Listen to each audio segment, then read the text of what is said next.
This is where the fun begins.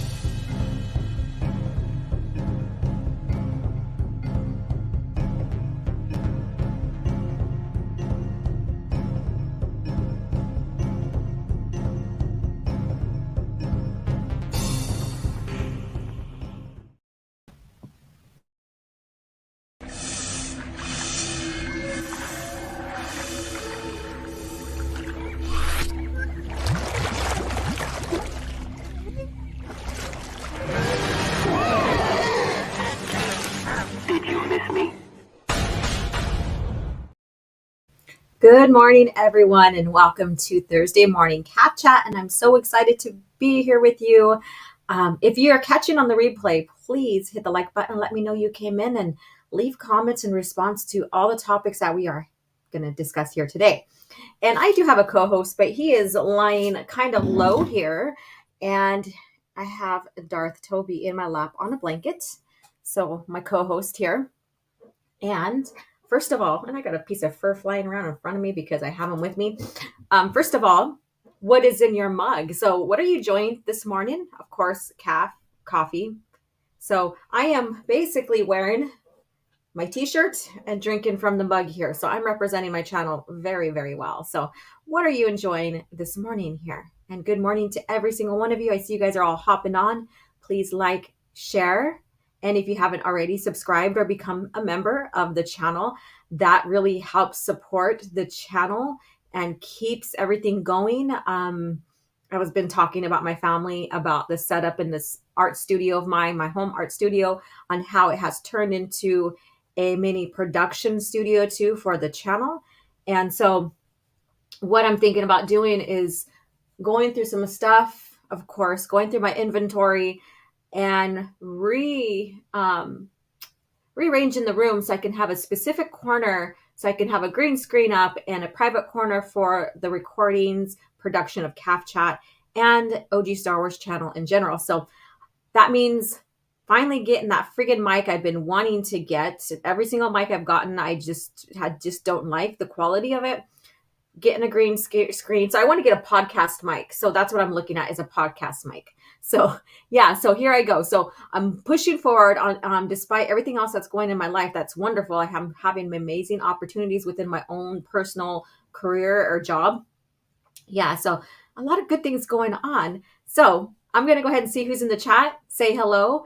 Our topics today are Imperials past Return of the Jedi. So the warlords, all of them that survived and vied for leadership or to take control or be the new emperor of the what's left of the empire. Sorry.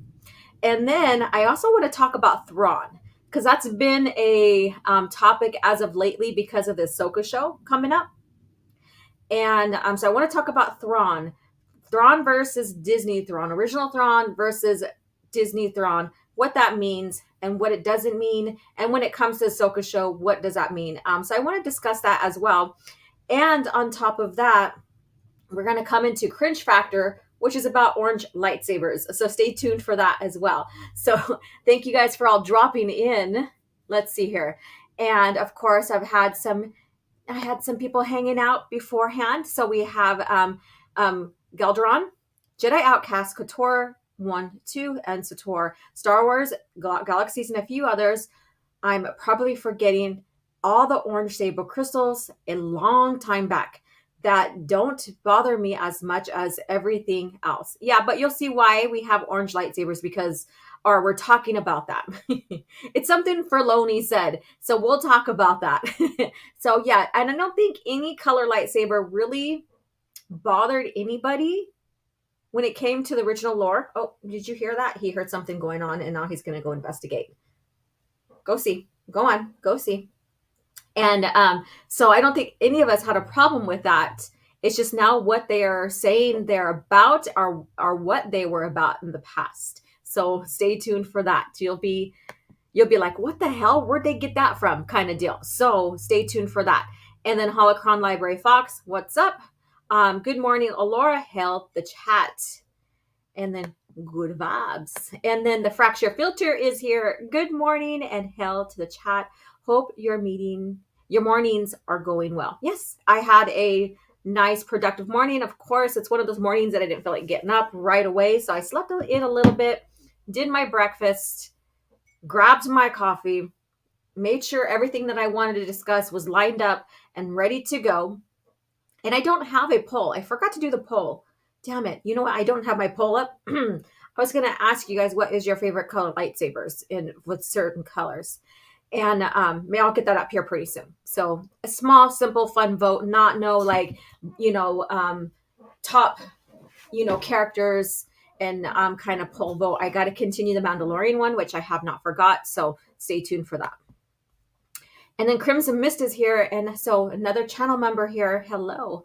Well, it's a morning, hard to tell if it's good or not. Well, if it's one of those mornings where it's like, okay, I'm awake, I'm alive, I'm thankful. Cool. Let it be.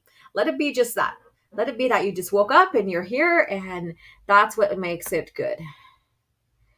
And then the fracture filter says, I know days like that, but it can be what you make of it too, not to be too cheesy. Not too cheesy. Another channel member, cheers to you. Hello there, everyone. Yeah. I've been de-wrenched for the time being. I only allow a certain amount of wrenches and stuff like that, but I know that you'd be a sub or alternate when needed, so you're good. No hard feelings. No hard feelings, sweetheart. Iron Inquisitor, good morning. And I didn't mean to make that sound like sarcastic or anything like that either. Sorry. Iron Inquisitor is here. Good morning, Alora, and good morning to you. And let's see here. And Matthew, hello. How are you doing? And then I keep on forgetting to share my Redbubble account to you guys, but it has, the mugs and stuff, the t-shirts, all of that. So if you want to support the channel, support me, then it's there.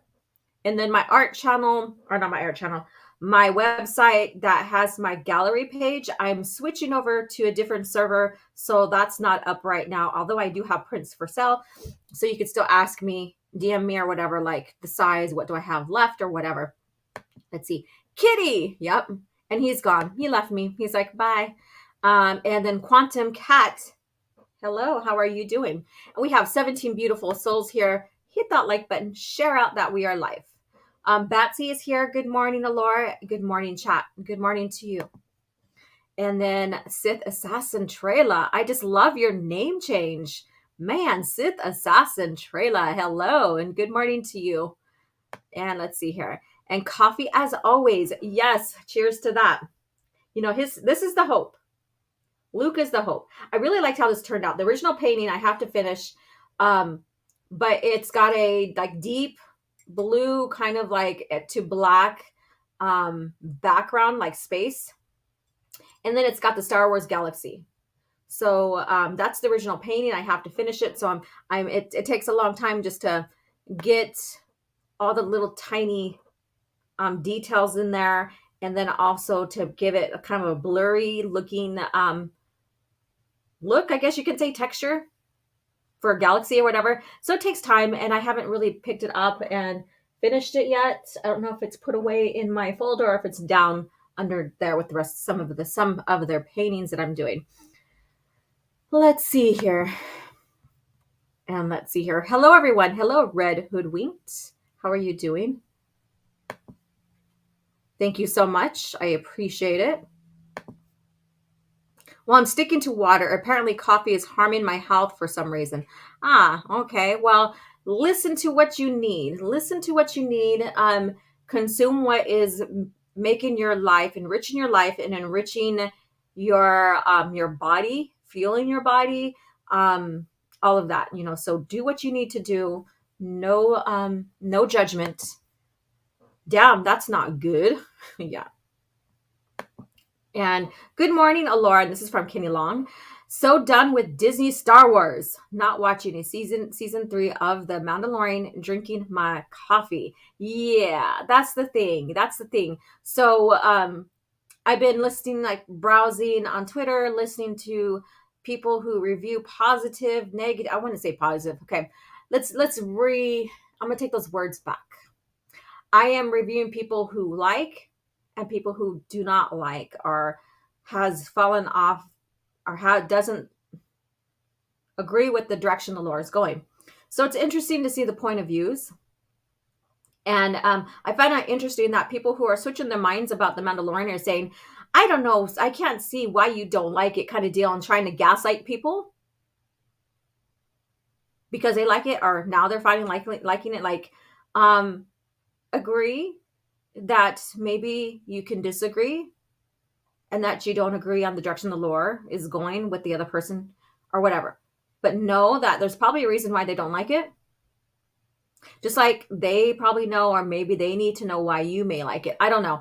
I'm not trying to say people should be fence sitters either. I'm just saying that, we have that same thing going back and forth between both opposite sides. So, and it's kind of just, it's tiring. It's fucking tiring, you guys. It is. I don't care for the new Disney. I don't care for the direction it's going. It's been my stance for a very long time, since they decided to kick out the EU for creative freedom and the direction they're going with the lore. So, and then, are there some good things about some things? Yeah. I mean, there's some things that they got right according to their lore. Good for them. I'm happy for them. But the thing is, it's not my Star Wars. Okay, Matthew says, that's very cool. And Crimson Mist, another channel member. Hello. Morning, Laura. Seattle's best breakfast blend with raw stevia and creamer. So I have this with a little bit of sugar-free. I forgot the name of it, but it's one of the very few sugar-free sweeteners that I can have that doesn't make me sick. So, and it's really good. So, because I get sick off of that fake shit. Quantum says, drinking Kopi Jahi coffee with ginger. Oh, okay. I hope I said that right. I probably butchered it, and I apologize. The fracture filter on that's weird. Had to refresh to get the live stream, huh? Wow. I don't know what's going on. Hopefully you guys are okay. Let's see here. I'm gonna go ahead and scroll down a little more here. I just want to see what you guys are all chatting about. Say hello. Make sure I'm not missing anybody. I see Iris that came in. Hello, Iris. I will get to you here. Orange Hat says, the Imperial Remnant, Zinj, Pelion, Isard. Yes. So the Imperial Remnant, aka Imperials that, survived after Return of the Jedi. Yeah. And the new Thrawn in Ahsoka show looks like Data. That's what everybody's saying. Although someone did say that he looks like Elon Musk. So I don't know. Join the Blue Man Group. The Blue Man Group. Yeah. It is sad that they abused my color in their twisted Disney crap. Wait till we get to that. Hey everyone, and Soul Assassins in the house. Please hit the like button, share the stream out. Hello and good morning to you, Soul Assassin. I'm very excited for Rosario Dawson to be Ahsoka. I am glad you are. I don't care for Ahsoka. I've never had. So, I mean, you're going to enjoy yourself. Good. Enjoy it. Enjoy it. Good afternoon, everyone, and good afternoon to you, Iris. And let's see here. All right, I'm going to get through this and then we're going to discuss. So, yes, we are going to discuss lore regarding the Imperial Remnant. And I think it's going to be fun. We don't hardly get to talk. We always talk about Jedi, maybe some Sith or whatever, and Mandalorians before, but we have not discussed like the Imperial Remnant, like those who survived and vied for power during that time frame and what happened to them. What's, and who stayed on top for a very long time, who died, all of that. So we'll get into that. All right, so let's see here. Quantum says, I dislike the color being influenced by the affiliation, good, bad, neutral of the wielder. Yeah, this is like a mood ring kind of thing. So what am I feeling today? So, okay, I'm feeling very Sithish. So my it's going to be red kind of deal. But it's bullshit. I agree. It's bullshit. Let's see here. Anonymous Gamer says, Orange Lightsabers were also the Force Unleashed games alongside a rare black lightsaber crystal as well. Yeah, we'll get more into that here soon. Favorite color always was always the blades that didn't feature are often bronze, orange, silver, so on. Yeah, so I got to make that little poll. So I'll do that here pretty soon. And let's see here. And of course, Matt G, cheers to you. I'm almost out of coffee here. That's not good, you guys. That is not good. OG needs her coffee. Okay. Being Dutch, orange is my preferred color in Couture or any game that lets me choose. Okay, cool. And Crimson says, I just got done watching the latest vid from WDW Pro. Okay, I haven't watched anything of theirs in a while. So I know that there's some stuff going on that well, never mind. But yeah, I always like to stay in tune with people, even that I don't agree with. I like to hear what they have to say, and so on. So because I keep my mind open a little bit. I don't go and talk that shit unless you bring the shit to me. Okay, Gutter Morgan. Iron Inquisitor, I'd love a yellow or purple blade. Cool. Let's see here. And I have, check out OG's Redbubble. Thank you so much. Yeah, so you can get these merch. Let me see. I'll stand up and model for you guys. So there you go. This is the women's t-shirt. There you go. You can get your t-shirts in this print. You can get other things as well. So just letting you guys know. Okay. I've always picked bronze in the Couture and Benar Sacrifice and any color that looks gold in. Okay, SWG. Yeah. I mean, it's so fun to be able to customize and choose your own blade color. That's what games are about, right? Games are about allowing you to go beyond the rules of the continuity, right? So you get to create your own character, or go with the common character, but then maybe switch the color or whatever. So I always thought that was cool about games. Let's see here. And I think everybody's saying hello to each other. Or Dikare, hello. We were spoiled in S2 episode 16. Book of Boba Fett sealed it for me. Yeah. Yeah, let's see here. So everybody's coming in. Okay. So today, and I have Jackson here. Hello. And let's see who else is coming in. I know you guys are chatting amongst each other and, answering what I'm saying and having that nice conversation. That's why I love CAF Chat. And then we have Tommy in the house. Good morning, Tommy.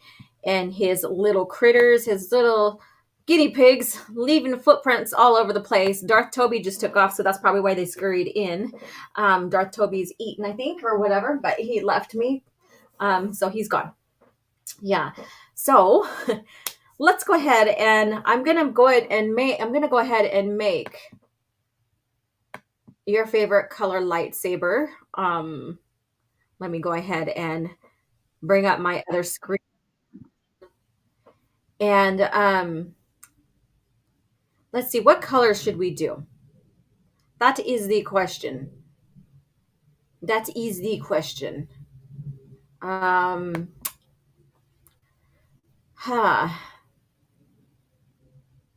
Let's see here. Poll.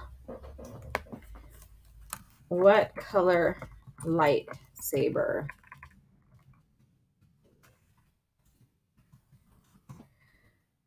Let's do purple. Do you guys want I see that Orange Hat says red, blue, green, and other. Yeah, I was thinking about the standards there. Purple. Purple's like always the go-to one too. Should I put orange in there just because we're going to talk about orange? Oh, let's see here. I don't know.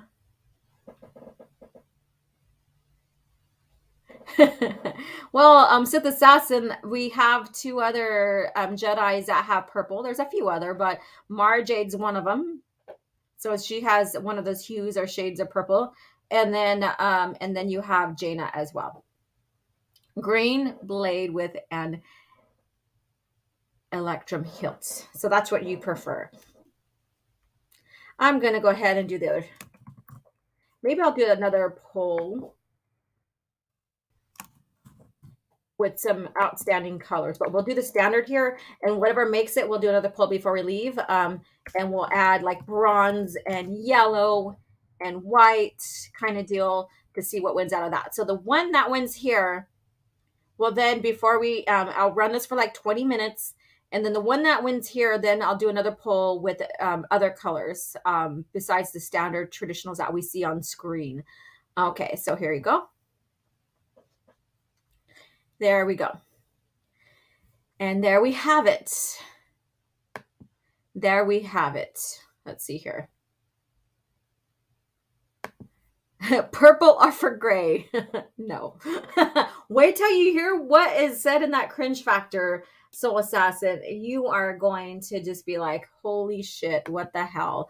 What is going on here? I'm not going to give out anything what they're saying. So, but once we get to that Cringe Factor article, you'll be like, what?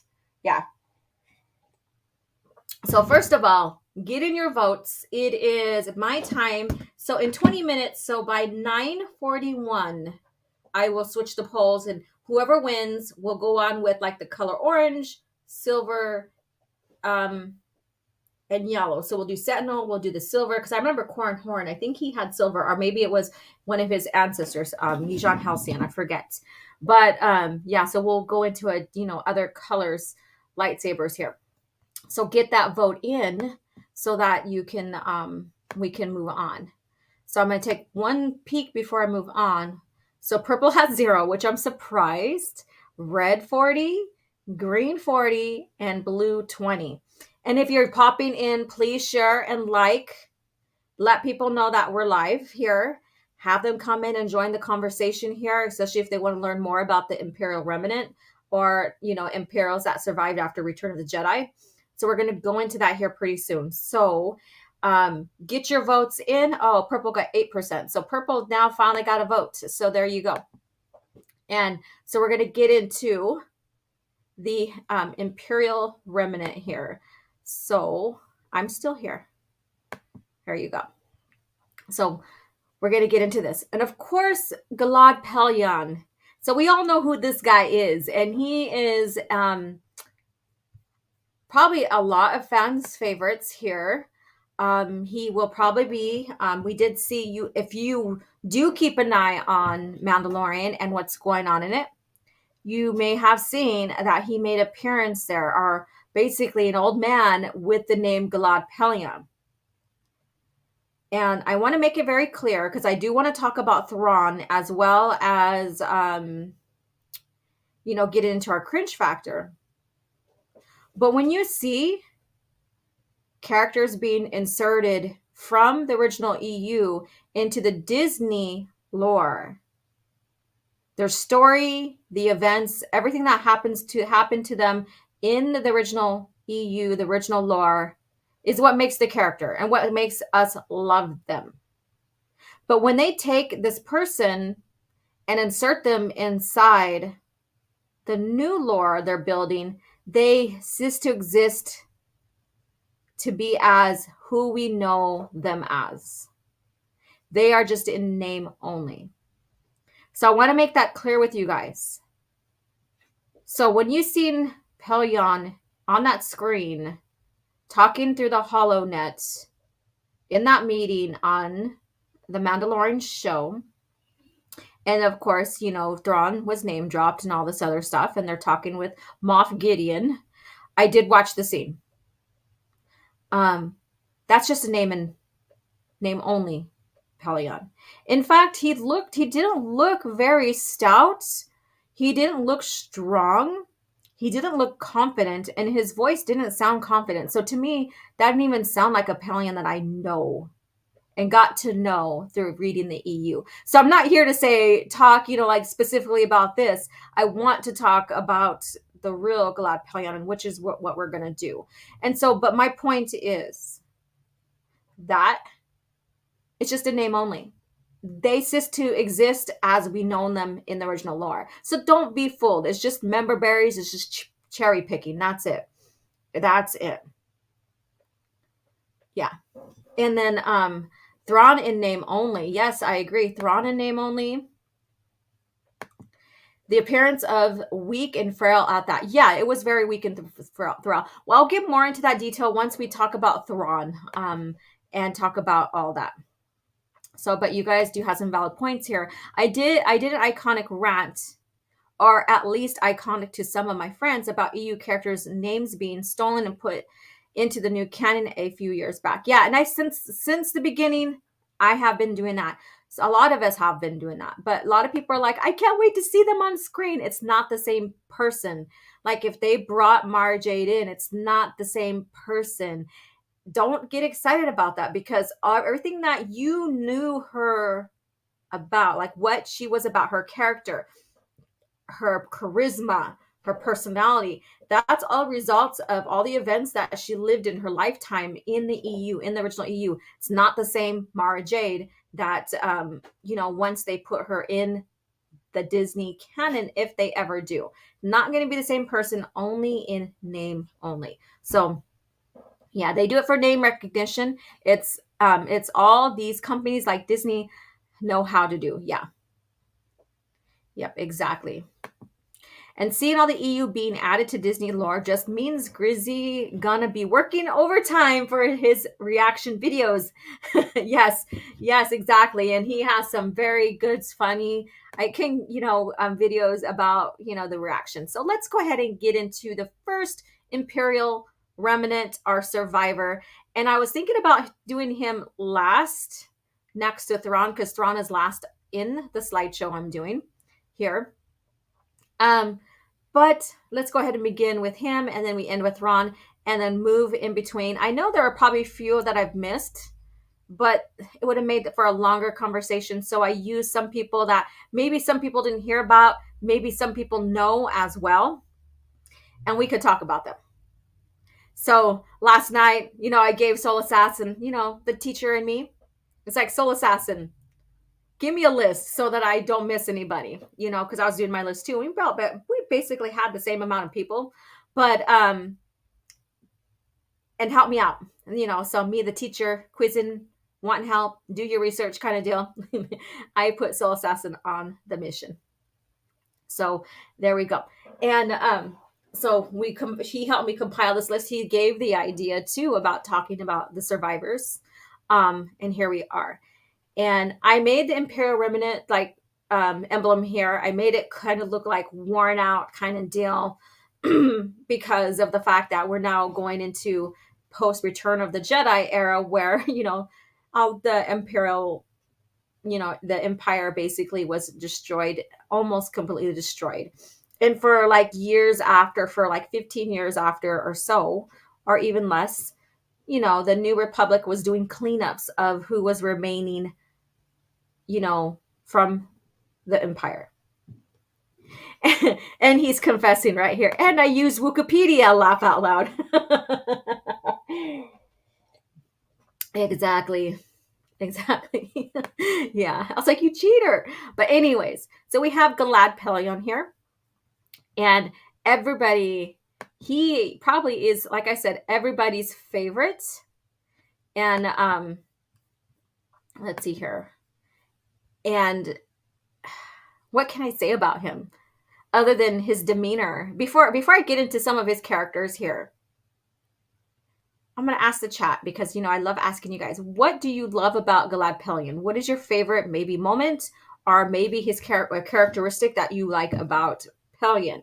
He came to, when Thrawn came back from the Unknown Regions and, completing his missions in the Unknown Regions, he came back to the Empire being nearly destroyed. And his crew's like, well, what are we going to do? And he goes, we're going to go find Galad Pelion. And I am paraphrasing the story here, and I'm shortening it down. And so he went and sought out Pelion and took him as his, I guess you could say, his comrade, his friend.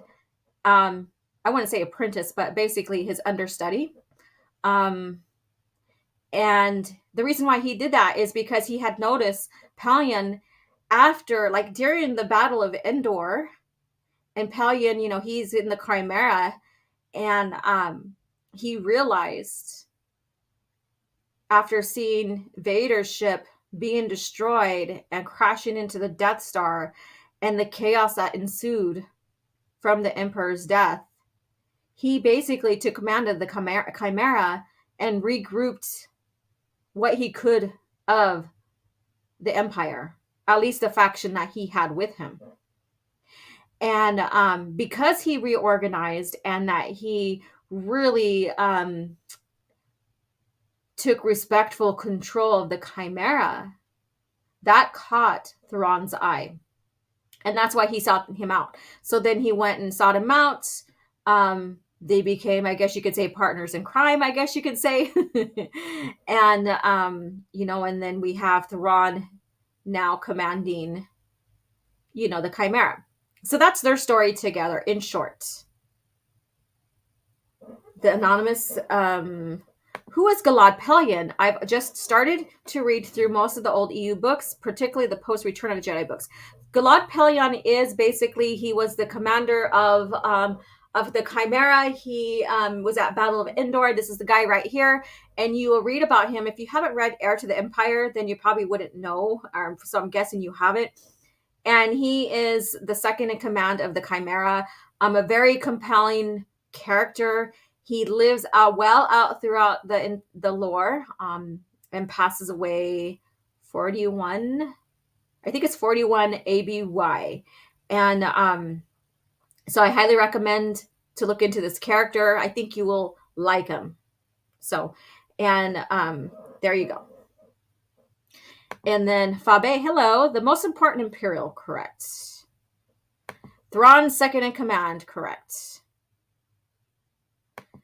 My favorite thing about Pelion, he was uncompromising in his beliefs, but he wasn't rigid either, correct. And even when he, Thrawn gave him an unconventional command or whatever, he did question, and Thrawn allowed him to question. And so that's what I like about those two, especially Pelion. He was never afraid to question. He was never afraid to be wrong. He was never afraid to have to, just like Thrawn, this was the influence of Thrawn. He was never afraid to say, okay, we're not going to win this round. Let's go, kind of deal. And so that's what I like about Galad Pelion too, is that his time with Thrawn built on his character, but his character was still amazing beforehand. He took some valuable lessons from Thrawn and adhered him to his morals and his character already. So that's what I like about him as well. And did any of you guys read the Hand of Thrawn duology? Because he's in that too, of course. Let me know.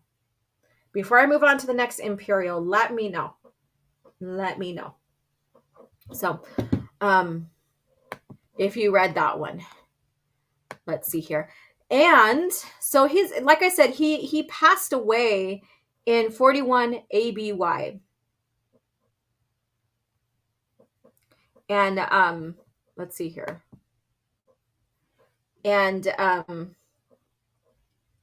he passed away in the hands of Tahiri Vela when she was a Jedi, or not a Jedi, when she was a Sith apprentice to Darth Caedus, and on the Bloodfin. So, but that's the story's way after the duology. In the duology, Thrawn, and if you haven't read it, I'm sorry, I'm going to give some spoilers. Just some quick, small spoilers. Thrawn was said to come back, and Galad Pelion's questioning that. And he finds the truth, so I'm not going to give too much away. He finds out the truth, but after everything's said and done with the conflict during that time, they do sign a treaty with the New Republic or the Galactic Alliance or whatever. The name has changed over the years. So the New Republic evolved into Galactic Alliance. And yeah, so that's a little bit of story here. And let's see here. Him and Dollar are the most sane Imperials. Dala, though, she's still kind of out there. Yeah, she's still kind of out there. And we'll get to her too. We'll get to her. And you'll see why maybe, she's like, you'll question her sanity, I guess you could say, once we get to her. And Darth Angelus is doing cinematic, Heir to the Empire. So go check that out. Very good thing. And he's doing like chapter by chapter. So there's small little clips that basically very plot heavy, so you know what's going on, and it keeps true to the book as much as he can. And there you go. And Dala was sane enough to purge the dumb warlords and Darksaber. We'll get to that. We will get to that. Yeah. So let's see here. So I'm going to go ahead and close this one out here. Galad Pellaeon, for those who are moving towards Heir to the Empire and haven't read much about Galad Pellaeon and the Thrawn stories, I highly recommend pick up those books and get to know and then get to know more of Pellaeon and his character. Very unique guy. Very unique guy. That's all I'm going to say with that. Well, I heard a crash in the other room. My cat, Darth Toby, is getting into something, you guys. Jackson says, well, there are those that jumped into the Republic the first chance they got, even before the tides turn. Yeah, and there's you're going to see that. So I'm going to go ahead and join the New Republic right away, and all this other stuff. And that's just how war goes, So, and some are going to cling on to the rule of the Empire and want to continue that on. And we see that too. Which was very unique. Very different than the Disney lore, where Palpatine's contingency plan is if he dies, then they're going to go ahead and just, like a lot of them are going to commit suicide and blah, blah, blah. I don't know. And then, yeah, it's weird. It's a weird thing what Disney wrote for the Imperials after Endor, after Palpatine's supposed death. So that was really weird. I don't really want to get into that. I do want to talk about that later on and compare the remnant then and now. So the Imperial remnant in the original lore, Imperial remnant, in the Disney lore. Maybe we'll have a conversation about that later for CAF Chat to compare and contrast. But it's so weird how Palpatine had this plan of once he's killed, then a lot of his people will kill themselves or whatever. I don't know. It sounds like very cultish to me. Very cultish to me. Let's see here. Dala is the worst party host ever, or the worst, probably was what you're trying to say. Dala is the worst party host ever. Party went dead, literally went dead. Anonymous Gamer says the most recent EU novel read recently was Splinters of the Mind's Eye. Interesting book for the most part, especially since it was the very first EU novel that was a low budget sequel to episode 4. Yeah. So you'll see a lot it's still part of the overall canon, I guess you could say, of continuity or whatever. But yeah, you can see the differences because of the intentions. And then once the story Empire Strikes Back was created, then the lore went a whole different direction. So that book can be off-putting to some. It could be a fun, separate read by itself. It's very interesting. That's what I'm going to say. And let's see here. For all the Travis's mixed faults, it was so cool to see Pellaeon's what are you doing? Oh my God. Pellaeon's be starring in No Prisoners. Oh my God, both of my cats are fighting. I have a tuxedo cat, you guys. And then I have that orange fluffy Toby, and they are chasing each other around like mad cats. Holy hell. All right, so let's move on to the next guy. So here we have Truden. Whoopsie, wrong one. We have Truden Teradok.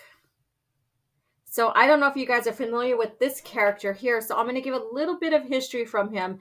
And if you know who he is or you read in the lore who he is, please share. Just like I asked earlier, please share what, your favorite moment of him, or what you liked about him, or maybe even what you didn't like about him.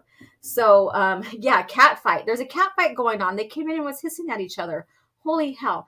And as for the poll, get your vote in. If you haven't got your vote in, please vote now. So I'm going to read off the standings, and then we will go with the top one and add it to the next poll.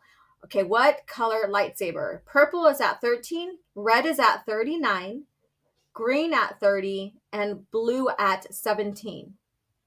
So if you haven't had a chance to vote, get it in right now, and we're going to start on with the next poll. So go ahead and get your vote in. And 3, 2, 1, and poll. So red is the winner. So the next poll is going to be brought up here. So the next poll, favorite lightsaber color. So red won this one, so it's going to be added. Red. We'll go with yellow for the Sentinel. Silver or white. I call it silver. So, and then orange.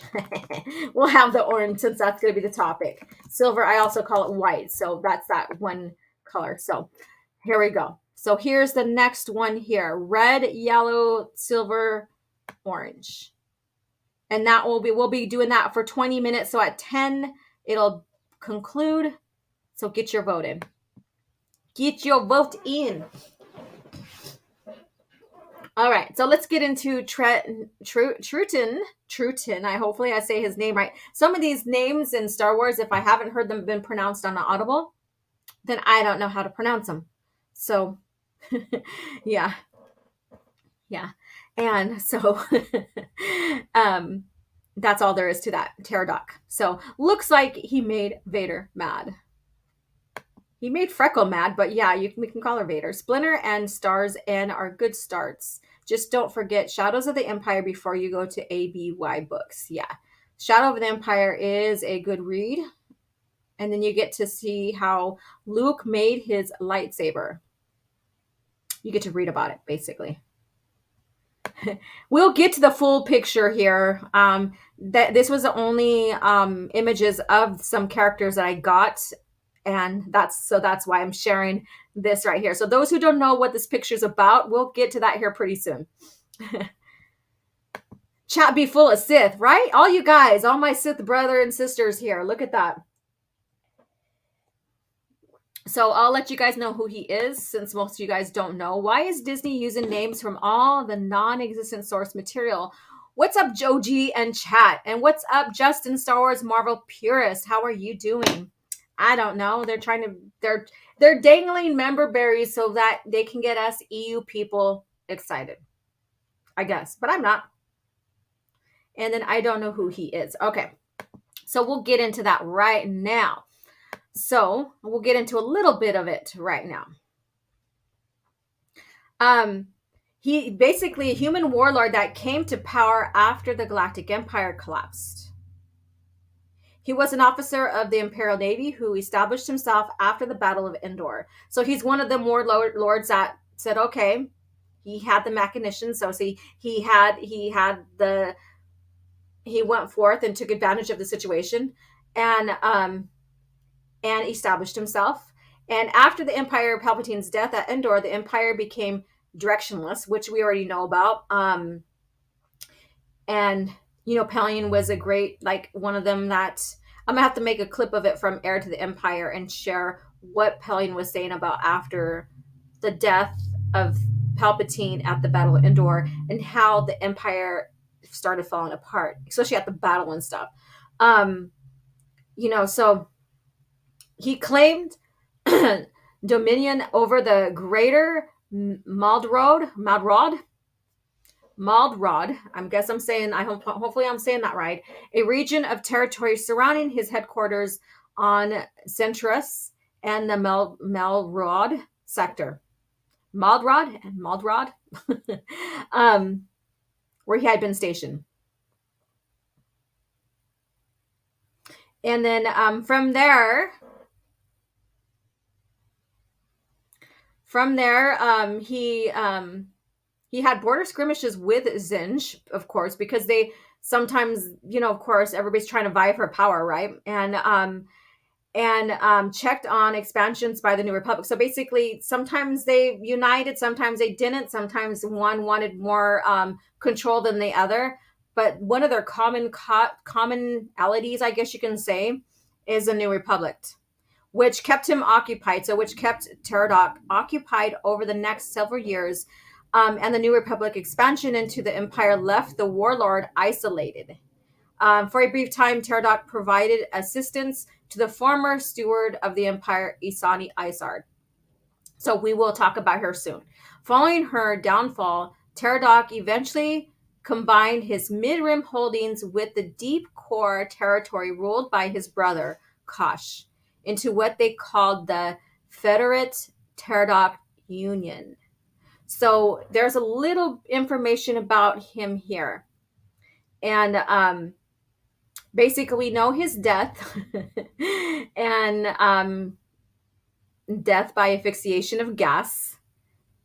And that was administered by Dala. And so he died 12 ABY in Toss Beacon. So there you go. So there's a little history about him right there. Let's see here. What EU book does Pterodot appear in? I'll get that to you guys right now. I haven't heard his name mentioned in research of the old EU. Yeah, so he's one of those smaller, I wouldn't say, he wasn't really expanded on much. And so I'll get that for you guys right now. Let's see here. So the novels that he starred in, and I'm giving you guys just glimpses or small information about these characters. So if you want to learn more, you can go and read these books as well. All right. So his first appearance, of course, was in Dark Saber, which that image comes from. And then he's in X-Wing Rogue Squadron 28. So that's one of the comics. And then he's in the Back to War, another X-Wing book. I saw Isard's Revenge. He's in that. I, Jedi, Children of the Jedi, and Starfighters of Adamar. So those are the books that he appears in. So if you guys, read those or reread them again, take a, listen for this character. And red pilled Dala, right? So this is this character here. And yeah. So hopefully I sparked your guys' interest in some unknown, not very well-known Imperials here. We know Thrawn, we know Pelion, we know Isani, we know Dala, and some of these guys, and we know Zinj more than anybody else as well. Some of these guys did have some influence, but their influence wasn't as drastic. But according to Dala, they had to be eradicated. To say it in some better words, eradicated. Let's see here. Soul Assassin. I mean, if done right, the aftermath of Endor would make a great political military show. I agree. There you go. Back to War Part 1. Yes. So this is YouTube channel here that has the unabridged. So if you want to, if you don't have time to sit down and read the books, but you already read them, and but you're doing housework and you're doing stuff around the house, or maybe at the office where you have time to not have people come in and out, put on these unabridged audio books and listen. I recommend that. But first I always recommend reading the book, because some of them are not unabridged. And so you're missing some key points or some other things that develop the characters even further for the ones that are abridged. So that YouTube channel also has the unabridged Legacy of the Force audiobooks. Yep. All right. So that is Truton Pterodot. So like I said, if I'm saying his name wrong, I apologize. I'll probably have to go back and listen to some of those to see if I have. And then we have Blitzer Harsk. Another one that, excuse me, I'm choking on my coffee. Sorry about that, you guys. Another one that, this is the only image we have of him other than fan drawn images. And so this is a very interesting guy. Very interesting guy indeed. So we'll get into his character right now. But first of all, have you heard of Blitzer Harsk? If you have, tell me a little bit more. What made you like him or whatever? If you haven't, let me know. We are going to expand on his character because, like I said, these are one of the lesser known Imperials, but then they also had a little bit of influence, enough to threaten Dala in a sense. So again, like I said, she had to eradicate them. And so we'll get to that image. We'll get to that information here pretty soon. I'm telling you, like Dala, you say like she's one of the sanest ones of the bunch. And Batu says, who's Blitzer? We'll get to him right now. But we'll get to that scene. I went and re-edited my slideshow this morning to add the image of the gassing scene from Darksaber. Yeah, so we could talk about that a little bit more so that you guys can learn a little bit more here on how these Imperial warlords, how they really fought for power. No holds barred here. And I won't tell you who got to survive this gassing. We'll get to that. If some of you guys know, don't say it. So if you guys know who survived the gassing, don't say it. So don't spoil it just yet. Let's see here. I can't say if I heard of Blitzer Harsk before in the EU before. What book is he featured? So again, Darksaber. We'll get to that. So Darksaber's one of them. Yeah. Let's see here. Let's get to him right here. So he was an admiral of the Galactic Empire. What's going on here? Let's see here. And all right, so got everything in front of me here. He was, of course, Admiral of the Galactic Empire, who considered to be one of the Imperial Navy's most talented tacticians and commanders. During the Battle of Endor, Harsk suffered a cranial injury that left him brain damaged. So if you look at his picture, the side that looks like it has something attached to his face, which is facing away from his image, facing away from the view, that's where he had his damage, which resulted in him developing a split personality that alternated between Harsk himself and his deceased second in command, Captain Bola Thoth. When Captain Gilip Hellion gave the order to retreat following the death of the Emperor Palpatine, Harsk initially agreed, but later refused to follow any officer of such low ranking and took his fleet into Deep Core, where he established Zero Command. So Zero Command, I didn't pull up to elude on. I have my notes in here. I should have. So maybe one day we'll go through all these little different factions that these Imperial officers created after Return of the Jedi and go into more of that. Or maybe I'll do EU shorts on those little things. Right now I'm doing major manufacturers for the EU shorts, little bites of, the manufacturers and stuff. And maybe we'll get into these little factions that these Imperial remnants officers, warlords created.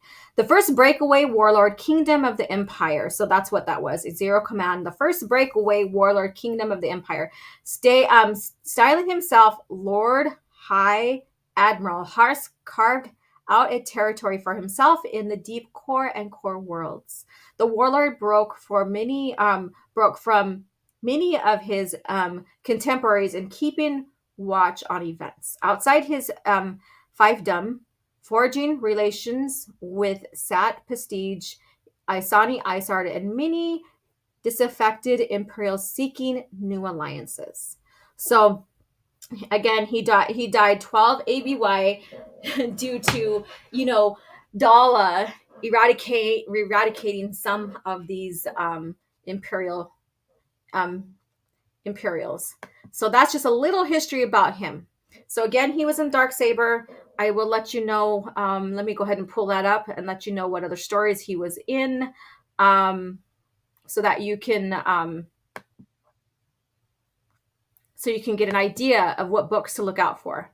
Again, these were small. These guys were not as significant as Dala, Isani, Zinj, Thrawn, but they were impactful enough to be considered a threat and needed to be eradicated, a threat to the forming empire and being eradicated, and so on.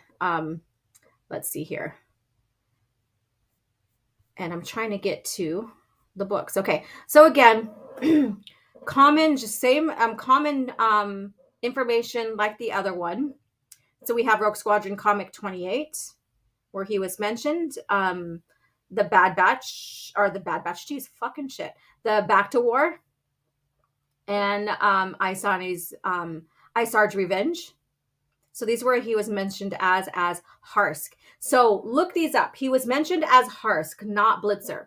iJedi and NRI reports mentioned as Harsk. And first appearance, our first mention was Children of the Jedi, and basically he was in Darksaber. Of course, you have sources like the Essential Guide to Chapters under and the encyclopedias and all that stuff that has him under as a character as well. So go ahead and check him out. If you're reading, remember it's Harsk and that's it. It's not Blitzer. So let's see here. YouTube can be a real pain at times. Look for Darksaber and get Dark Empire, Dark Rendezvous, and tons of vids about Disney Darksaber. Poor Soul Assassin. He's like, no. So there we go. And that is Harsk. Now, Aid Prithik is another one here. There's no image of him whatsoever. I did get I just decided to do a short, information on him here in front of you guys. So if you heard of Addy or Aid or Addy, I say Addy, Prithik. Let me know. If not, and this is your first time hearing about him, good. This is what CAF Chat's all about, is not only talking about what we know and sharing what we like about what we know, it's also introducing maybe characters that we don't know much about or we haven't heard of yet, even though they are a part of a certain story or a certain story group or what have you. So let's see here. And Soul Assassin says, question, didn't Panaka, Padme's old bodyguard from Phantom Menace, become a Moff or warlord too? I think that's the Disney lore. I have to look into that. I have to look. But Moffs during that time frame, like Old Republic, like towards the end, Moffs basically were sent to systems to help, with security, all this other stuff. And then as the empire started forming, Moff's role started changing from, being, basically put in for security reasons and stuff like that to be in control of the sectors. So the Moffs, and this is one thing that I want to talk about on CAF Chat, because I think some people confuse what a Moff is about. And I want to give their history about Moffs, because by the time we see Tarkin, Moff's roles completely changed to where we read about Moffs later on in post-Return of the Jedi eras. And Moffs have total control. And they even have control over the Navy, their Navy factions. And so that's why you see like Darth Caedus having to appease the Moff, and Pelions have to appease the Moffs, because the Moffs have more control than you think they do. So I would love to sit and chat, and maybe coming up within the next couple of CAF Chats, we'll discuss the Moff lore, the history of the Moffs. History of the Moths. Dun dun dun. And I guess we're going down an Imperial, old Republic into the Imperial lore. So that sounds like fun because we're always talking about New Republic. We're always talking about Jedi, all this other stuff. But to clarify what moths are, their roles, their history, how they gained control over the years, that sounds like a fun conversation to have with you guys. So you guys, if you're in my YouTube community page, put down questions, what you want to learn more about in the Imperial era. If you have any questions about the moths, and ask them so that we can address them here. If you have favorite moth characters we want to touch bases on, put them in the YouTube community. Because I come up with these topics, but when people throw out like, hey, let's talk about this, like Soul Assassin did, that helps me out in a sense. But then it also is like, oh yeah, I didn't think about that. Let's expand on this more.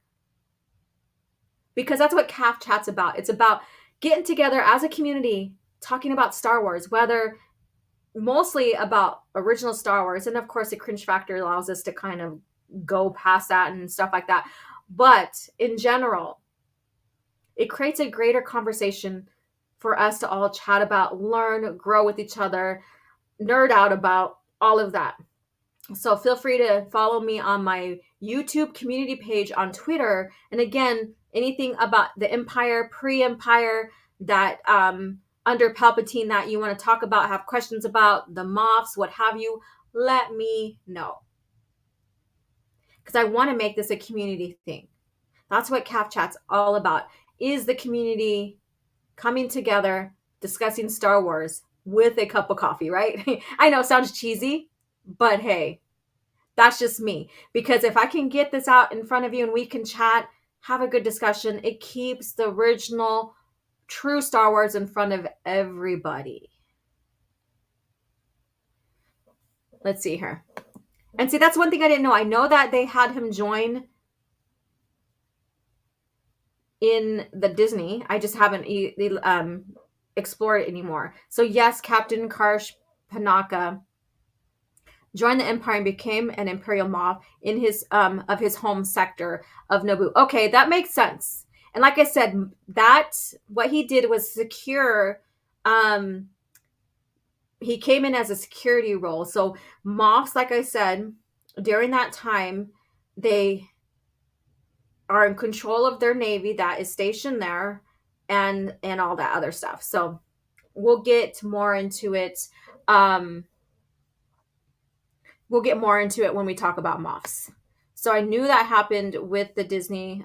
So they kept that sort of true. Now let's go back, and I see we have Ryan here. Hello. Thank you for joining in. We have 25 beautiful souls here. Please hit the like button and let people know we're live and we're here discussing, the Imperial Remnant, basically warlords that have survived and are vying for power after the Emperor's fall. And we all know who came out on top, or at least I hope you guys know.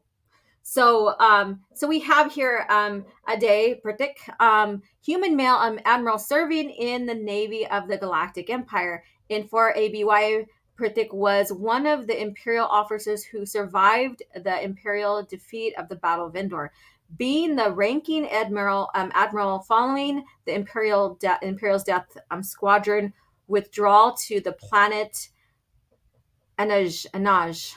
I'm probably saying that wrong. He said a personal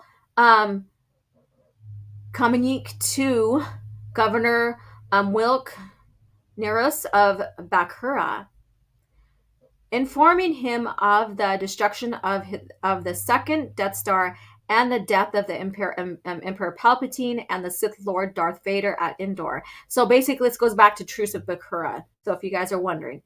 Pratik's inability to determine Death Squadron's course of action led to a schism that saw several fleet officers take their forces and depart, eventually ruling out in the admiral's mind a renewed attack on the rebel fleet at Endor. So yeah, so there's no images of him here. This goes back to I believe Battle of Endor. Not Battle of Endor, I'm sorry. Yes, it does. But it also looks like Truce at Bakura from what I remember. Yeah, so he's first mentioned in Truce, and he's also in the Truce of Bakura source book, and then an Essential Guide to Warfare. So that's his only story there. His only story is Truce. So you guys might, if you read Truce, that was my very first book in the EU, then you know a little bit more about him. But there's no images because he was never expanded on. Dun dun dun! So we have Natasi Dalla herself here. So, guys, my guys in the chat, who is your favorite warlord between the women? Natasi or Isani? I want to know. Who do you prefer more and why? Okay. Now, let's go back to Natasi. So, let me know what you like about her. Maybe what your favorite scene of hers is. So, I'll let you guys go in the chat. Let me know. What do you like about her? Or maybe favorite scene or what have you. So we have Natasi Dalla here. There's so many images that I could use of her. I chose this one. I hardly use this one. So I thought, what the hell? And so we have this right here. So there we go. So I'll let you guys go. So Dalla, Crimson Mrs. Dalla is my favorite. You like her can-do attitude. Yeah. And then Dalla is my favorite. Okay. Anybody else? Let's see here. You guys are now popping up. I just recently started reading Truce at Bakura. Interesting read so far. Yes, it is. You know, and the CC Rook, holy hell. Learning how to take the person's essence or spirit from the body and put them in ships. If you haven't got that far, sorry. Sorry, no spoiler. That's all I'll say. Yeah, so I like the read. I like how it really made Luke, he's human. I'm just going to use a generic term, human, in a sense, about how he was feeling from the Force lightning, how it made his body respond and how his body had to heal from it. I really like those scenes. Isani, she was such a Palpatine lover that was also just as ruthless, right? So there was rumors in the lore that people speculated that Isani was Palpatine's lover, but then we have Natasi Dalla, who was basically Tarkin's lover. So there you go. So a little bit more history on that if you wanted to know. You know, not necessarily, you know, we don't always, you know, it's not all about like who was with who and all this other stuff, but just some interesting facts. Let's see here. Dalla, I started as Coco for Cocoa Puffs. Cuckoo for Cocoa Puffs. There you go. And let's see here. Reading hurts my head, so audible books for me. There you go. And like I said, you know, like some audibles are abridged, so you're not going to get some important like character growth arcs and stuff like that. It's always plot heavy more than anything else.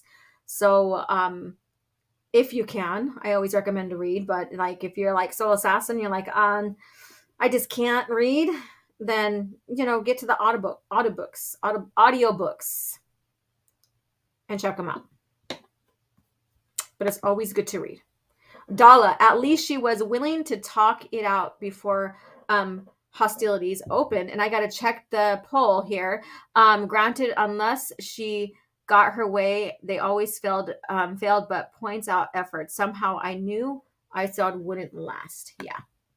Let's see here. They thought that they killed her at one point. Isani Isard. Okay, so dun dun dun. Here is the standing. And it looks like, so here we go.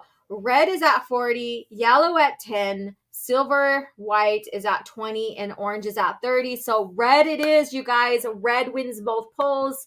All my Sith voted and voted clearly what they like. Red is the number one per coffee chat here with all you guys here. So thank you guys for voting. And we got to start segueing into our cringe factor and talking more about Thrawn as well. So we all know, a lot of us know about Natasi Dala. You know, she was basically one of the Maw regulars. So she was sent after she was sent to look over and watch all the the Empire's war machines that were being built in the Maw. You know, she did return. She was very close friends with Galad Pelion as well, and she also has come to his aid before, when he needed her. Yeah, so she's a very pivotal character, very pivotal character. And then Orange Hat says, she was infatuated with Palpatine, and I believe she encouraged the rumors of being Palpatine's mistress, even though her father was a close advisor to Palpatine. Yeah, and we'll get more into Isard here pretty soon, because that bitch is ruthless. And I like the way when Dorvin described Dala. Tarkin's bit on the side, harsh but true. Right. I thought Sly Moore was considered Palpatine's lover for the most part in the EU. And then I only voted for a sentimental reasons. That's okay. You don't have to explain why you voted or whatever. So Natasi Dala, I'm not going to get too much in her lore. A lot of you guys know about her, have read about her, have some information in front. So, but she's one of them that has lasted as long as Pelion.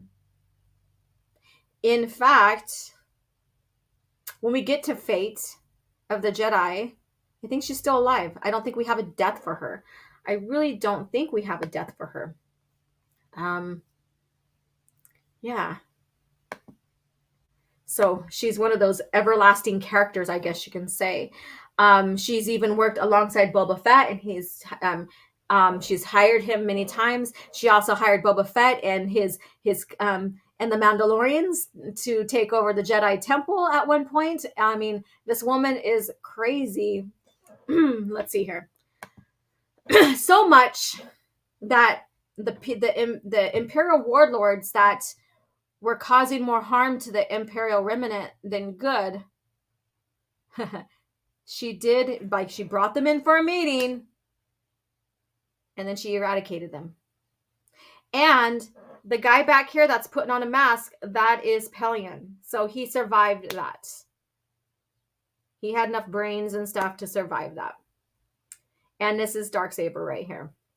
So, yes. So, is she crazy? Yeah, but I guess you could say she's the more insane crazy, if sounds like oxymoron, right? But she's the more insane of, some of them. So there you go. Yep. She was rescued by Boba, who needed her contracts to find a cure for the bioweapon, correct? Keeping him and Mirta from going to Mandalore. Yeah, exactly. And I think it alluded that they did eventually, but it's not, like I said, it's alluded and not confirmed that eventually they found a cure for that nano. But we'll never know because the story's not there anymore. I mean, we won't get any more to find out if it was true or not. Too bad Qui-Gon wasn't there to help him. He's long dead since then. He's long dead. So that's a little glimpse of her, gaining control and getting rid of the Imperials that are not, a good cause for the Imperial remnant, basically. And then we have Zinj. So we're coming to a closure here. We have two more after this one here, and then we'll get into talking about the Orange Saber, the Cringe Factor. So we have Zinj here. So he's another faction. He's another factor into the warlords here. He is from Fondor, basically, and let me go into this here. Can I read my own handwriting? Bor, his first name per the traditions of his father, the Fondorian shipyard mechanic. So there's a little history about him. Zinj preferred to follow in the footsteps of his more famous mother, Mim, M-M-E. So Marissa Zinj, a Chandrilian admiral in the Republic Outland region security force, popular known as the Ace of the space lanes, Zinj survived under his mother until the end of Clone Wars.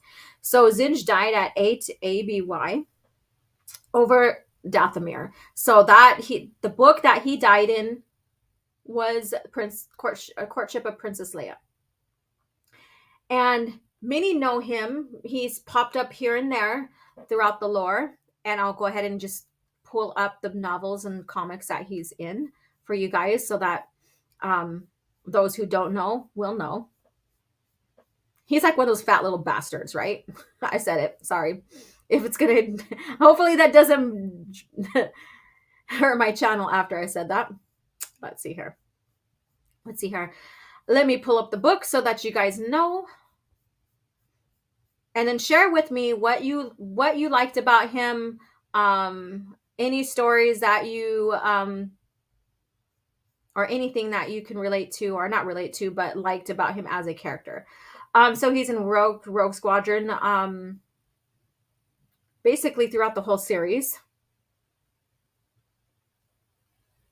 So the whole series of Rogue Squadron, Courtship of Princess Leia, and mentioned in other sources, which, basically Dark Apprentice, Starfighters of Adamar. These are just mentions because he's already dead. Darkness Trilogy he was mentioned. So again, his influence was so significant that, of course, he was mentioned throughout different eras as well. Let's see here.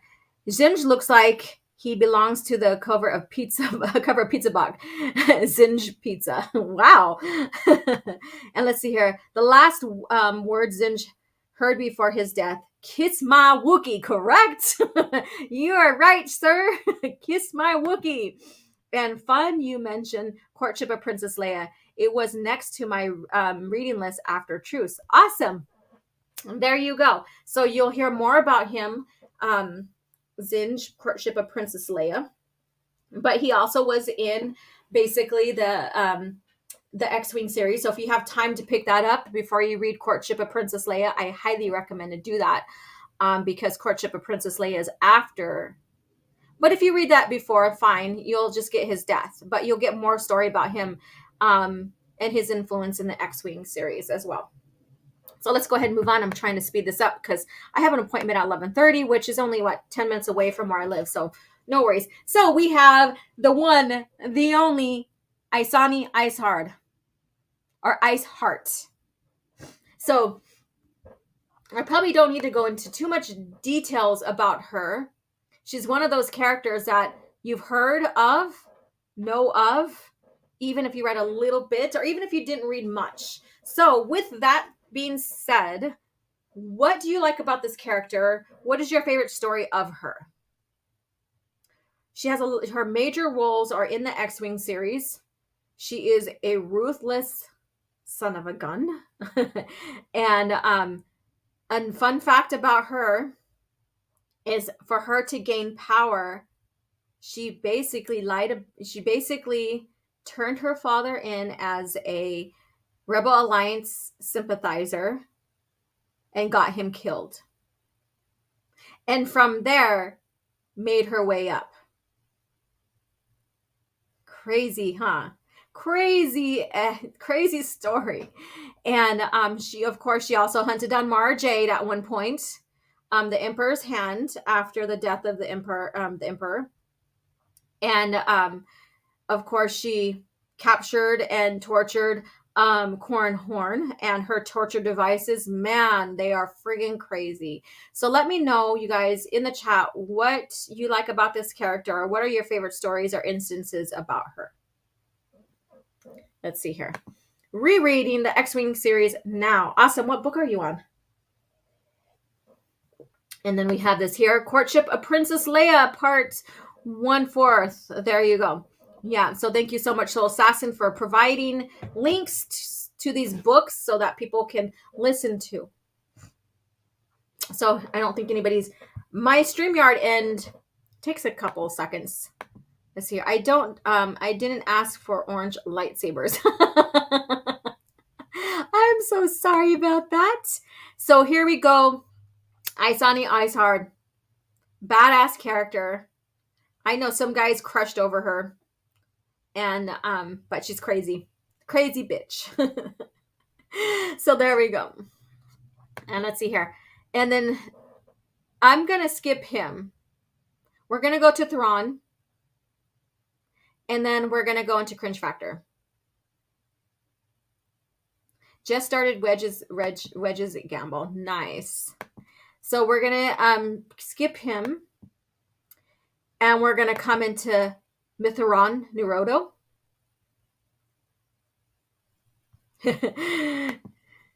Isard's got daddy issues. Red flag. Red flag. Red flag. Yeah. So sorry I skipped Sate, but we're going to Mitharon Nurodo. So basically his core name is Thrawn.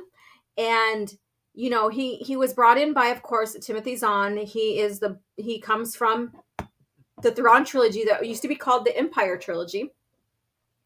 And that's many people's gateway into the EU. And as much as I say it's overrated, yes, I know, blasphemy. I still love the story and I still respect the story for having Lucasfilm reevaluate how much the EU and a single continuity means to us fans. So even though I think it's overrated, I still respect it. I still respect the story. I still respect what Zahn did, all the characters he brought us, because that's the time frame when Lucasfilm's like, the fans really care about continuity. They really care about the quality of stories. And that was a pivotal turn for Lucasfilm when they announced in that time frame that they are going to keep better track of the EU and everything's going to be one continuity under the saga. And so that's where I give respect to the story here. But going back to Thrawn. Thrawn is very stern, very confident, very tactical. He's evil in the sense, I wouldn't say, well, if you want to label different evil type people, he's evil in the sense of his tacticality, his smarts, where he wants to go. Because even evil villains can have respect for certain things to protect, right? So we have that. But he's not evil as in wanting to destroy everything. He's evil as in wanting to establish exactly what he wanted and will do anything to get that done. Yeah, he's lawfully evil. There you go. And with this character, he kept the New Republic on its toes. Always one step ahead, maybe 2 or 3. And it took his bodyguard to destroy him because the rebels couldn't. And I'm not saying that the rebels were not worthy or incompetent. It was that he was that brilliant. Now, I'm going to go into this. I'm going to segue into talking about Thrawn and the Disney lore. The Thrawn that you see that was first introduced in Rebels, and like I said before when we were talking about Pellaeon, is in name only. Even Zahn, when he started writing for Thrawn for the Disney lore, he's not as brilliant, and the events that shaped him are very different. And even the world that he was born on is very different. And Mitharon Nurodo is not his true name. So all I can think about is that Zahn maybe wanted to write him slightly different for a reason. Or maybe there's things that he wanted to do after the fact, and so he incorporated afterwards. but he's not the same character. It's like that saying says, you can't, what's that saying? You can't strike lightning twice or whatever. I'm probably butchered that saying. So Timothy Zahn, his first creation of Thrawn that we got in the original EU, is the true Thrawn. Is the true Thrawn. What is in Disney lore is just a rehash, which means it's not the same. And so when you see him in Ahsoka, and when it's not the same Thrawn. How he got there is very different. The show is not even going to be Heir to the Empire because it's a rebel continuation story. Thrawn does not have those people, or not Thrawn, sorry. Heir to the Empire does not have those characters in there. Leia has already had her child. The main character that helps fight is Luke, along with Han and Leia. Now the main characters that are fighting is the ghost ship crew.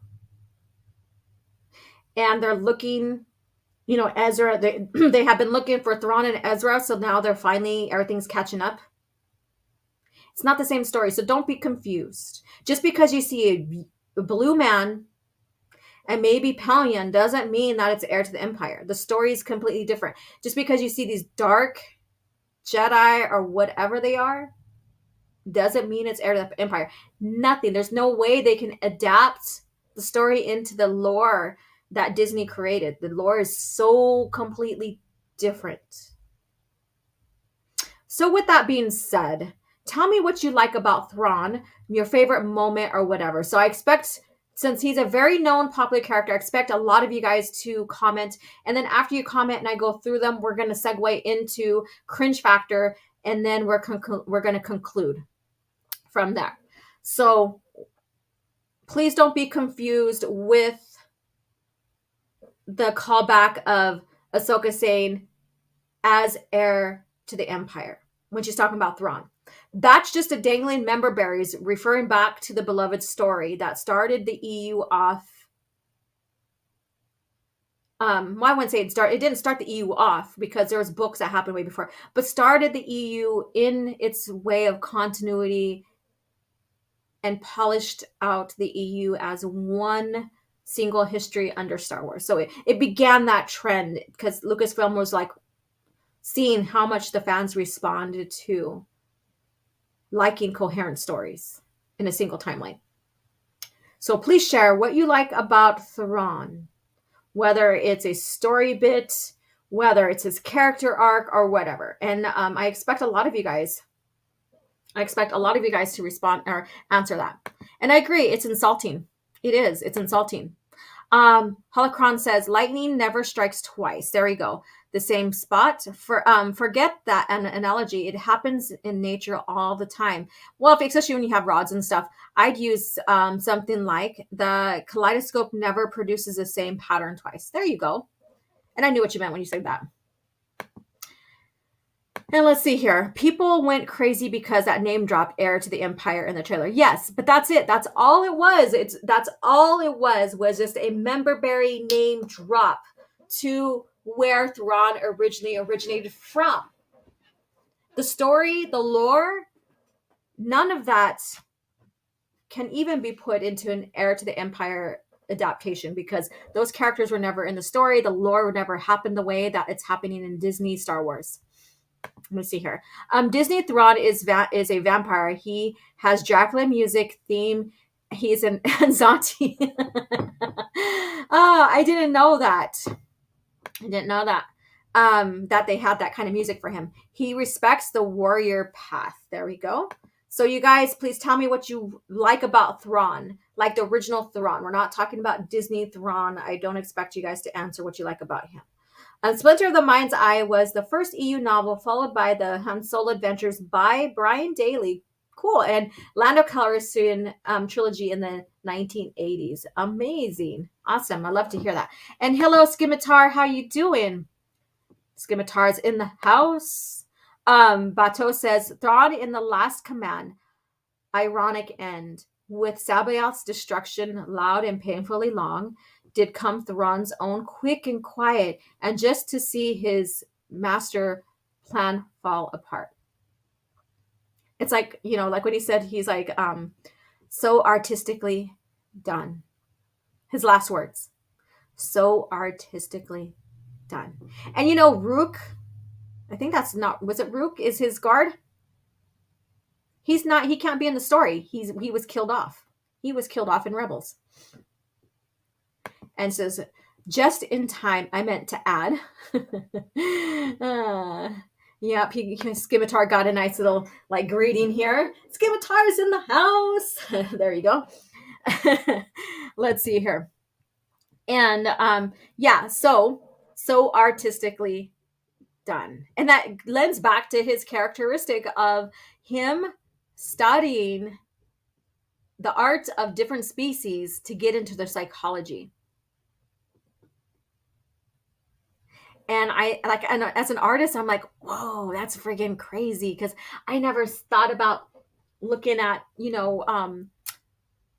different arts from different races or ethnicities here in the world, on Earth, in the world, as if we travel across planets and stuff. But I never thought about that. But I thought that was pretty cool to look and analyze an art and thinking, wow, maybe Chiss have something different structure in the brain to be able to do that kind of stuff. Who knows? I mean, that's just amazing though. I appreciate Thrawn's brilliance, and he's not just a mustache twirling villain. No, he's not. And then he's a vampire with vampire music. That's what Soul Assassin said. Or was it Soul Assassin? I think so. But anyways, that's what was said earlier. Oh my God. I didn't hear that part. I didn't notice that part. Oh my God. That's freaking crazy. That is crazy. The anonymous gamer says, the Thrawn trilogy is on my reading list. I'm hoping to get to them soon. Yeah, so whatever we said here, just be excited to get to them, and let this just build your momentum. Oh yeah, I'm working my way there. I can't wait to get there. The X-Wing series, I think you'll enjoy. It's one of my favorite non-Jedi eccentric kind of series, although it has a little bit of Jedi in there. That's mine right there, because you get into more of the war and the starfighter pilots and stuff like that. So I highly recommend that. And if you like Wedge and want to learn more, Wedge's character was fleshed out more in the EU than we ever seen in the movies. So I highly recommend that. Scimitar says, what I liked about Thrawn was that he wasn't necessarily cruel, only if his goals demanded it. Moreover, he was not completely conceited. He also listened to others. Correct. He did kill at one point. It was to make a point, but then later he's like, I'm not like Vader and Palpatine was, just, killing out of spite. Preston is not a fan of Thrawn. Okay. Why aren't you a fan of Thrawn? And yeah, Soul Assassin says, I get it. Yeah, I just want to know, because I don't expect everybody to like the same character, especially if they're a popular character. Some people can, like I said, Thrawn trilogy to me is an overrated story. However, I love the story still, and I respect how it opened up, or it gained notice to Lucasfilm on what fans wanted with the lore. So yeah, so this is not like trying to set you up for someone to talk shit to you or nothing. I'm just curious. I would like to know. He's not like Vader. I kind of liked Vader. Fett. Yeah.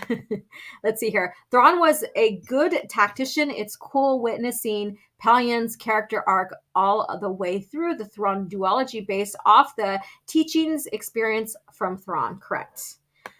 All right. So anybody else is going to type out, I will get to what you like about Thrawn. We are going to segue into Cringe Factor, because I do have to end here soon. Not too soon at all, but I do have an appointment that I got to get. I'm wearing PJ bottoms, so my top I'm wearing today, but I have to switch and change real quick, grab a snack, head out the door. So, yeah. So you continue to share what you like about Thrawn. We're going to start segueing into our cringe factor. So let's do this. So uncivilized. So here we go. Dun dun dun. The orange lightsaber. What orange lightsabers mean? Star Wars, Disney lore, and original lore history, and Ahsoka's villains. So I don't know if I want to scroll down and do Ahsoka's villains at all. I can care less. But I wanted to chat a little bit about I'll check it out, Preston. And I wanted to elaborate on the orange lightsaber because there's a key factor I want to talk about that Kevin Erdman is saying, but didn't back up his evidence. And I just think he threw that shit out just to say it. So I know I'm being all mysterious at what he's talking about, but we'll get to it. The new Ahsoka trailer features 2 characters wielding orange bladed lightsabers, and everybody thought that they weren't getting the color right. And so I heard many people teasing about this. And then Filoni had to explain what was going on. Here's the known histories of orange lightsaber in canon and in legends. In the new Ahsoka trailer, the 2 dark agents are revealed, named Baylan Skoll and Shin Hati. And however, they don't appear to be outright Sith. I'm going to scroll. There we go. Seeing how their lightsabers are blood orange color rather than pure red is typically seen with dark lords of the Sith.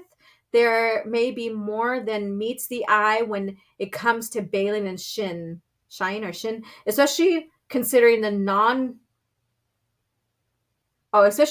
history of the original lore of the orange kyber or the orange saber, the orange crystal, and its potential to become canon once more.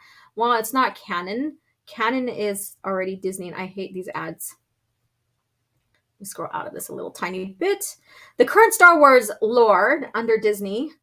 Let me get these ads out of here because I forgot to do that earlier when I pulled up the article. There we go. The current Star Wars canon only known Jedi to wield an orange lightsaber was basically Cal Kestis. So I don't know much about this game. I know people who play it. And so he has that. And then, however, the word technically is key as players were able, players got to choose a variety of colors, blah, blah, blah. We talked about that earlier with different games, what have you. I need to get a pop-up thing. As a result, Kestis is debatedly an orange lightsaber wielder with an information covet. However, the events and the characters in the game are indeed canonical to the overarching Star Wars, blah, blah, blah. So they're just sharing that. So with that being said, so that we just established like there are orange lightsabers in the original lore and Disney for whatever reason. Now, because Filoni brought him in and explained or gave some explanation about the orange sabers, it seems like the intentions that was created for them beforehand, he kind of ignored. And that's basically what Filoni does. He ignores established continuity and changes it to fit what he wants to do with his story. And we've seen that in TCW, and we've also seen that in other pieces of works that he's done since then. Like the dark saber, if you guys don't know what I'm talking about, is just an example, recent example. He changed the rules when the plot needed it to be changed. So, but he's also said before that he doesn't like to be confined into a box when it comes to continuity. So there you go. In the original lore, orange lightsabers were most often wielded by Force sensitives who identified as gray Jedi. So this is the part I wanted to get to. Where in the hell in the EU are gray Jedi with orange sabers? There are none. Because gray Jedi are not a thing. And the color orange does not signify any standing with gray or this or that. In fact, the debate used to be gray Jedi wielded purple lightsabers. So what is it? Because red and blue make purple, so they're gray. So this is the cringe factor part here, you guys. We're here right now. We're here. Cringe factor here. So this author says that gray Jedi wield orange lightsabers. So we'll go on. Rather than the knights of the traditional Jedi Order, gray Jedi had a foot in both sides of the Force. Oh my God. This is like all like fan made up stuff because of game mechanics and stuff, and hadn't committed fully to either the light or the dark. As such, their orange lightsaber blades were as rare as the gray Jedi themselves. And so you notice that he puts rare. But since when was Yaddle considered a gray Jedi? She was on the council.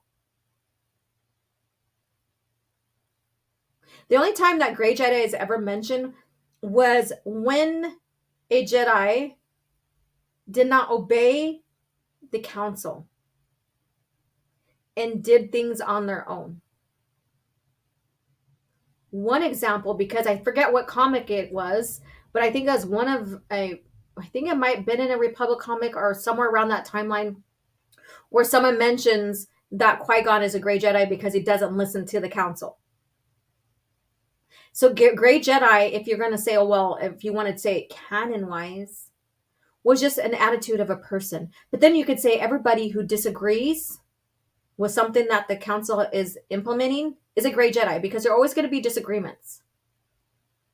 So see where that gets kind of like the plots or the story structure under gray Jedi kind of loses its ground.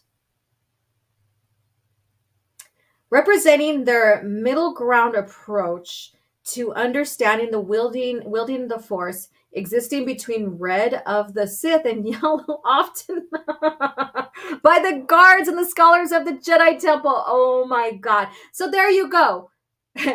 Red and yellow makes orange, just like light and dark in the middle makes gray. Where the hell did this person even come up with this? Did he just pull this out of his ass?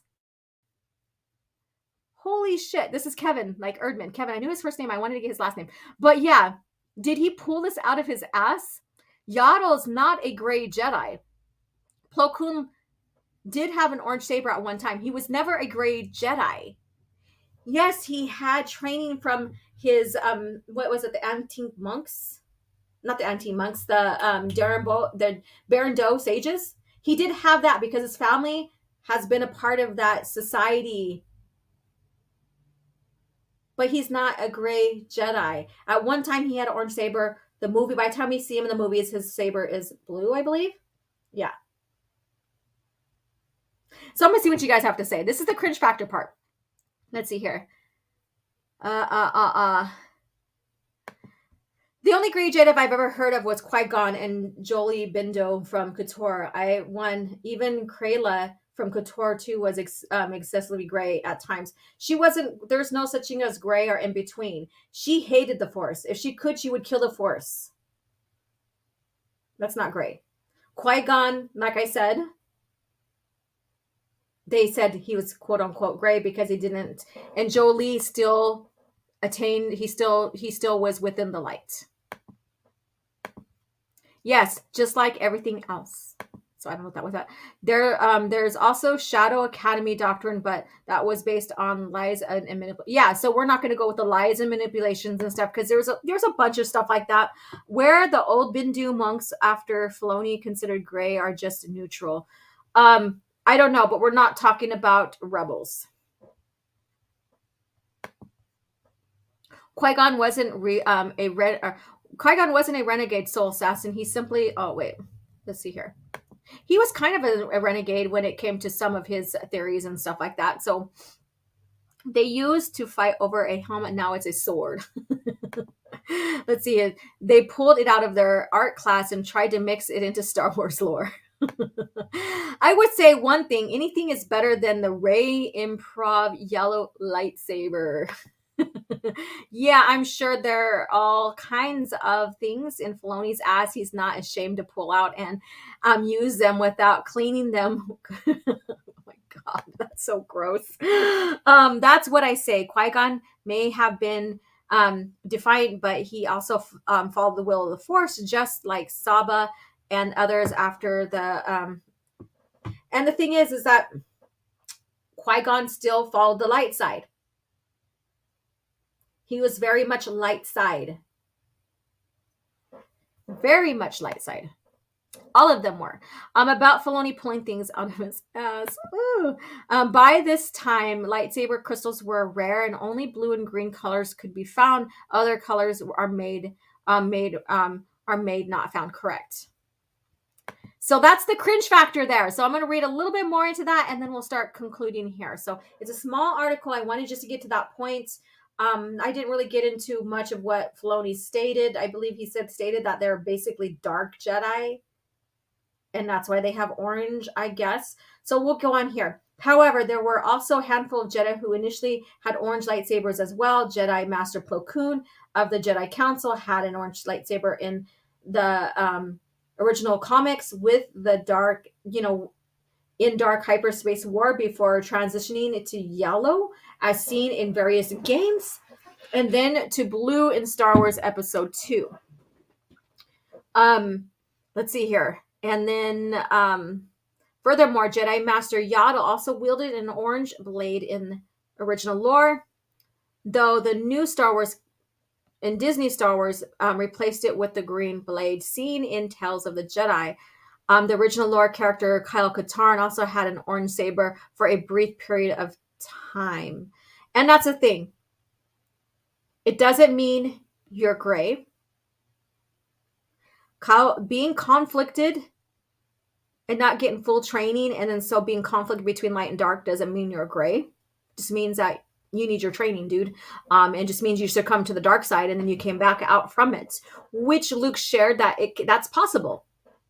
Doesn't mean you're gray. Yaddle, no inkling of any type of like swaying in philosophy from being light to dark to be considered gray. Plo Koon, like I said, pure light. He basically was on the council as well.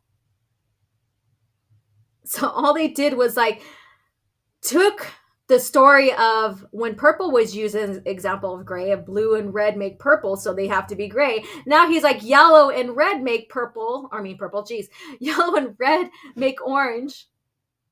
So now they're gray. There you go. There you have it. This is the dim-witted article of Screen Rat here. And I'm pretty sure people will follow this and then use this as some kind of source and truth to the orange sabers when they want to talk about gray Jedi. So there you go. So thank you guys for listening into this cringe factor. Short and sweet. I know I've had, segments of CAF Chat where we had long discussions of a cringe factor. This is what is very short. I thought that this would be significant because it needs to be brought to light that no, orange does not mean gray. Gray did not exist in the original lore. Yeah, the concept of people thinking, oh, well, because he doesn't, obey the council, he must be gray or not listening, whatever. The concept, but not like existing between light and dark. And let's see here. Yellow and blue lightsabers make green, just like the Volder Ziploc commercials.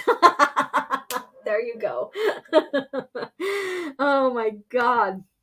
Nah, bass was Prince band. Purple Rain. Purple Rain.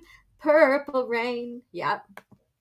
And let's see here. Yeah, because Dave Filoni is known for one thing. It's it's his consistency when it comes to Star Wars lore, especially since TCW practically contradicts the Clone Wars multimedia project in many ways. Correct. So there we go. So that's cringe factor in short. Dark Jedi traditionally in original lore always carried red sabers.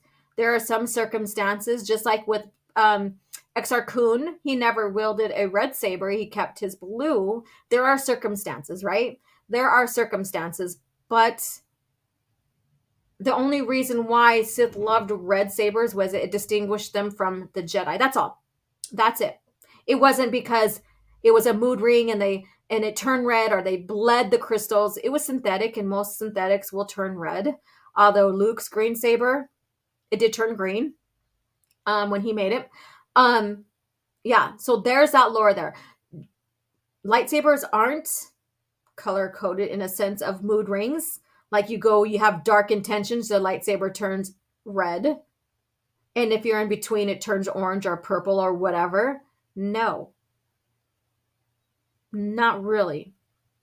And just because you might be a guardian or a sentinel or what have you in the old traditional aspect of the order back then, some of them who were in those prospective areas like sentinel or consular or whatever, sometimes they still had an opposite color lightsaber.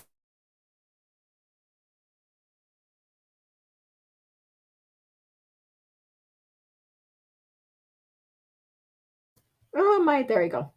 Let's see here. Y'all think Ahsoka will find the Valley of the Jedi trying to trigger OG? Oh my god. Fuck you. No, I'm joking. But anyways. I don't know. If she does, then she does. I don't know. But maybe she'll find Exegol. There you go. Instead of the Valley of Jedi, she'll find Exegol.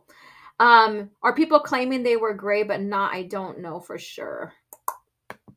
Let's see here. There you go. So thank you guys so much for tuning in. I took myself out. Let me see here. I'm trying to put my face on the screen. There you go. Hey, you guys. Long time no see. So thank you guys for tuning in for this Thursday's CAF chat. I appreciate every single one of you who stayed in, listened, chatted, contributed in the chat. Learn some new things about some new characters that maybe you didn't really know about or read past and didn't really realize that they were in the story that you're reading or what have you. And of course, talking about beloved characters like Thrawn and Pelion, Dala, and Isani Isard. So thank you guys again for tuning in and contributing to CAF Chat. I appreciate every single one of you. The spacing is on tomorrow night, so tune in for that. We will have Knights of Malvin on there. So it should be a great conversation talking about the latest things that Filoni has stated in interviews. It's going to be a great time. So catch me over there. I think it's at 8:05 p.m. Pacific Standard Time. That's the new time. Well, that's a time that it's set for, I believe.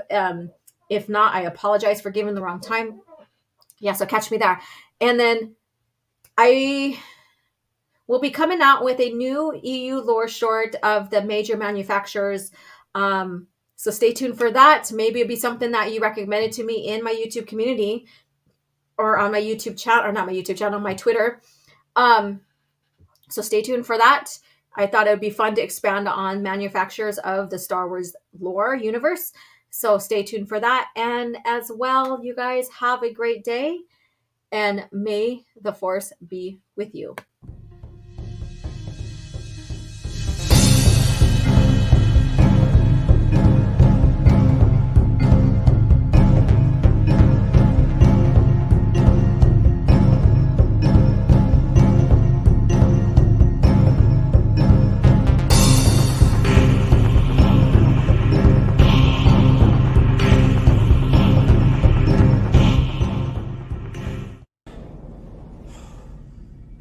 Another happy landing.